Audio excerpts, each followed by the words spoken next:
हाँ, आज हम लोग पढ़ेंगे हिंदी ग्रामर का एक टॉपिक है समास। समास हम लोग देखेंगे, इसमें जैसे दिया हुआ है समास क्या होता है। दो शब्दों के मेल को समास कहते हैं। क्या? दो शब्दों के मेल को समास कहते हैं। ये इसकी परिभाषा हो गई। समास क्या 6 प्रकार का होता है। समास 6 प्रकार का होता है। परिभाषा क्या हुई? दो शब्दों के मेल को समास कहते हैं। समास 6 प्रकार का होता है।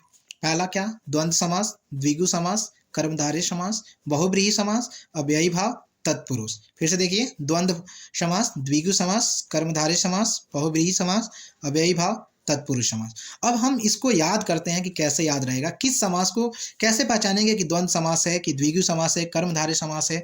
इसके लिए हम क्या करते हैं, हम आपको बताते हैं कि आप एक सेंटेंस है दिया हुआ है जो, इसको याद करिए। क्या है?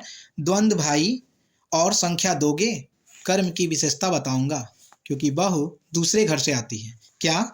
द्वंद्व भाई और संख्या दोगे, कर्म की विशेषता बताऊंगा क्योंकि बहु दूसरे घर से आती है। यथा प्रति आ, दोहराव, अव्ययी भाव। अब आपको बता रहे हैं हम कि कैसे इस सेंटेंस को जब याद कर लेंगे, या तो लिख लीजिए आप। अब इसमें क्या करिए, द्वंद्व भाई और लिखा हुआ है, आप और के पास ऐसे यहाँ पे स्लैश खींच लीजिए, संख्या दोगे यहाँ पे लाइन खींच लीजिए, कर्म की विशेषता बताऊंगा और यहाँ पे लाइन खींच लीजिए। अब ये 4 पार्ट में डिवाइड हो गया। द्वंद्व भाई और, आपको याद रखना है कि जब से द्वंद्व समास आएगा उसमें क्या छिपा रहेगा? और छिपा रहेगा। द्वंद्व में क्या छिपा रहेगा? और। जैसे माता पिता, रात दिन, ठीक है। जैसे रात दिन में क्या होता है? रात और दिन। माता और पिता, द्वंद्व में क्या छिपा हुआ है? और छिपा हुआ है। तो याद करना इसको, क्या? द्वंद्व भाई और। आगे देखिए, संख्या दोगे, दूसरा है संख्या दोगे। संख्या दोगे का मतलब आप रिलेट कर लीजिए द्विगु। दोगे को क्या? दोगे से समझ जाइए द्विगु। तो संख्या दोगे यानी संख्यात्मक जो होगा वो द्विगु होगा, संख्यात्मक जो होगा वो क्या होगा? द्विगु समास हो जाएगा। जैसे दोपहर, चौराहा, ठीक है, त्रिभुज, चतुर्भुज, अष्टाध्यायी, उसके बाद आपका सप्ताह हो गया, नवरत्न हो गया, इस तरीके से, ठीक है। कर्म की विशेषता बताऊंगा, कर्म से कर्मधारय, कर्म से क्या हो जाएगा? कर्मधारय। ये क्या करता है? विशेषता बताता है। जहां पर एक शब्द दूसरे की विशेषता बताए वहां पे कर्मधारय समास होगा।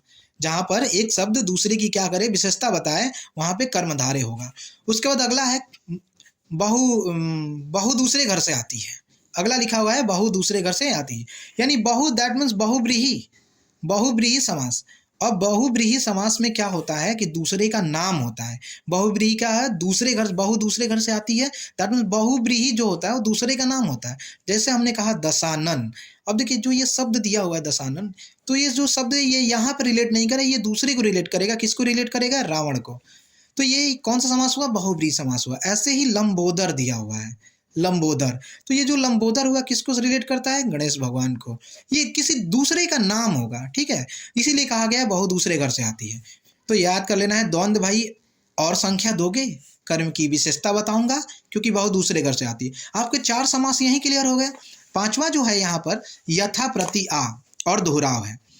तो आपको ये याद रखना है, अव्ययी भाव के लिए किसी के पहले अगर यथा लगा है, प्रति लगा है, आ या दोहरा हुआ है, आपको ये तो समझ में आ रहा है। यथा से यथाशक्ति, यथाक्रम, यहाँ पे प्रति से प्रति व्यक्ति, ठीक है, प्रतिदिन, आ से आ जन्म, ऐसे ही मतलब ये एक एग्जाम्पल दे रहे हैं हम आपको। दोहराव जैसे रातों रात, देखिए 2 बार रात आ गया। दिनों दिन, दिनों दिन आ गया आपका, 2 बार दिन आ गया, दोहरा हुआ, यहाँ पे दोहरा हुआ। घर घर, वन वन, उसके बाद गली गली। इस तरीके से आपके जो दोहराव होंगे शब्दों के, वो भी किसको बताता है? तो उसका अव्ययी भाव समास को, ठीक है। अब आप देखिए 5 समास हो गया। अगर अब जो आपके 4 ऑप्शन दिए रहते हैं, अगर इन 5 में से कोई भी नहीं है तो आपका अगला क्या हो जाएगा? तत्पुरुष समास, ठीक है। अगर हम नेक्स्ट वीडियो में तत्पुरुष समास को भी डिटेल में पढ़ा देंगे, ठीक। लेकिन अगर ये तरीका अपना लें आप कि अगर यहाँ से 4 याद कर लें और एक ये याद कर लें, 5 देख लें, अगर इस 5 में से ना हो तो तत्पुरुष होगा।